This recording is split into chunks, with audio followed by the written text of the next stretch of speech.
तुकाराम मुंडे हे नाव ऐकलं की राजकीय नेते आणि भ्रष्ट अधिकाऱ्यांच्या काळजाचा ठोका चुकतो. गेल्या 21 वर्षात त्यांची तब्बल 20 ते 21 वेळा बदली झाली. धमकी आल्या, प्राणघातक हल्ले झाले आणि मंत्रालयात त्यांच्या बदलीसाठी फायलीचा ढीग लागला.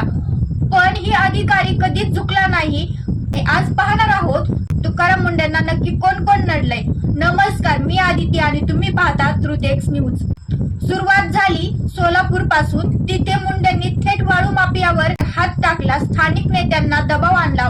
गुंडांनी थेट गाडी अंगावर घालण्याचा प्रयत्न केला, पण मुंडेंनी कोट्यवधींचा दंड वसूल करूनच सोडला. त्यानंतर सर्वात मोठा राडा झाला नवी मुंबईत. तिथल्या पालिकेत मुंडेंनी अनेक बड्या नेत्यांचे घोटाळे बाहेर काढले.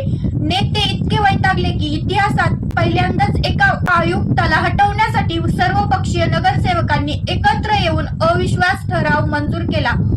पण सामान्य जनता मुंडेंच्या पाठीशी ढाल बनून उभी राहिली. पुण्यात PMPML सुधारताना नेत्यांची फ्री पास संस्कृती बंद केली म्हणून नडले.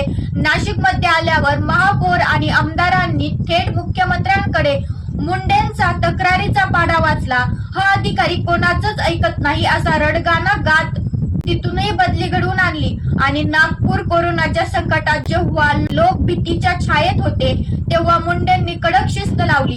तिथे तत्कालीन पालकमंत्री अनिल देशमुख आणि स्थानिक नेत्यासोबत त्यांचा थेट पंगा झाला. नेत्यांनी त्यांच्या विरोधात थेट पोलीस ठाण्यात तक्रार केली. IAS अधिकाऱ्याला एका ठिकाणी 3 वर्षे मिळतात, पण मुंडेंना अनेक ठिकाणी 6 महिनेही टिकू दिलं गेलं नाही. नेत्यांनी त्यांना सिस्टीम मधून बाहेर काढण्याचे 100 प्रयत्न केले, पण तुकाराम मुंडेंनी एकाच मंत्र पाळला, बदली कुठेही करा, काम कायद्यानुसारच होणार. नेत्यांसाठी ते खलनायक ठरले असतील, पण महाराष्ट्राच्या जनतेसाठी ते नेहमीच महानायक राहिले. तुकाराम मुंडेंसारखा कडक अधिकारी आज प्रत्येक जिल्ह्यात असायला हवा का? कमेंट करून नक्की सांगा. धन्यवाद.